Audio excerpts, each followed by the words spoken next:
All right, my name is KC Bae. I'm a queer artist based in Calgary. All of my art, especially in the last year, has been focused on edible, perishable art. The statement that I kind of have this whole project underneath is called Project Perishable, or I guess the statement is, all art is perishable, nothing lasts forever. Eventually, everything that we create will get destroyed, no matter how much we try to preserve it, whether it's the Mona Lisa, the sun's gonna blow up at one point, right? So nothing lasts forever, and kind of embracing that at its core.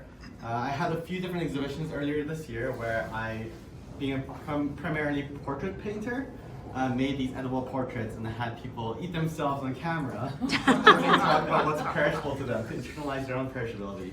So life is short, make it sweet, right? Yeah. So a part of my experience at trying to get into Fuse 33 was thinking, okay, well, I've really kind of mastered the two-dimensional edible art now. I got 2 art exhibitions under that.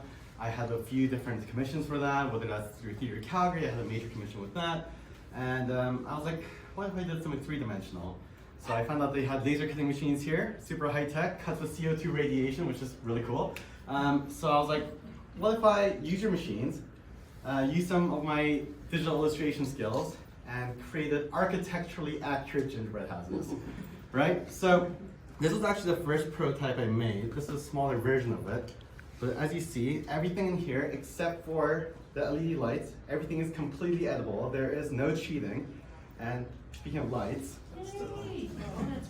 so even the glass is made of melted sugar candy, and that's isomalt. And you know, when I made this, I was like thinking, okay, it's just a proof of concept. I just want it to work.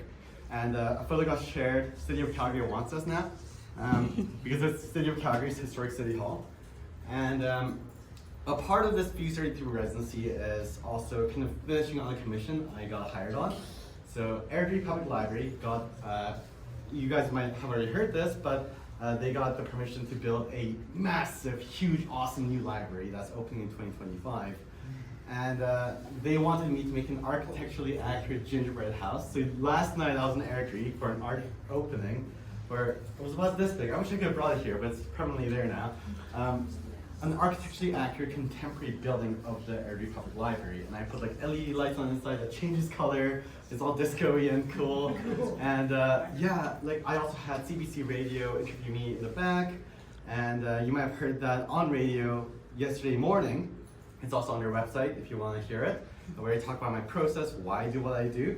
And I surprised them with this, about this big, again, light up LED, totally edible on-air sign.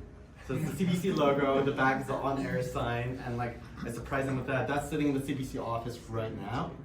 And so it's been a crazy new experience for me to learn how to make gingerbread houses, because everyone expects I'm like an expert with gingerbread houses, and I've done this before. I haven't.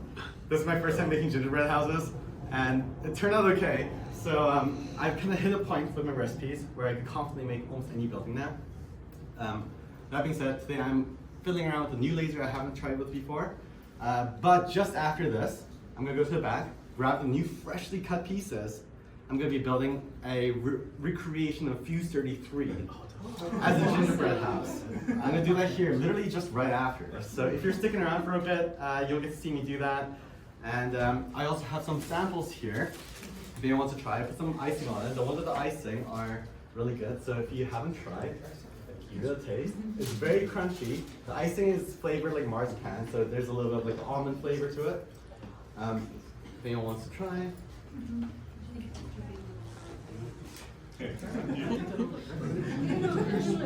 And I'll show you. It's not toxic. It's not poison. It's really crunchy.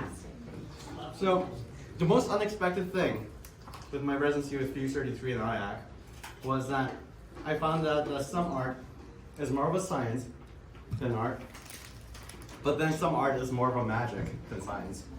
So try to figure out how to make a cookie recipe that's perfectly the even thickness, which is what you kind of need to do to make it laser cuttable. Really low in moisture content because water is a heat sink. Really low in fat content because fat is also a heat sink. Low in fructose content because fructose burns at a low temperature. So various different just experiments just until I figured out this recipe, which is the third variant of the recipe. Second process-wise, I had to bake it under a 16-pound plate steel to make it perfectly even, no buckling, no bending, no warping. So like I make these basically construction material gingerbread houses. You see, this is really freaking hard. It's hard to break. It makes an awesome little thing. I've dropped this on my floor a few times, it's still together. So yeah. So I'll say, awesome program. Thank you again. That's really good. Thank you.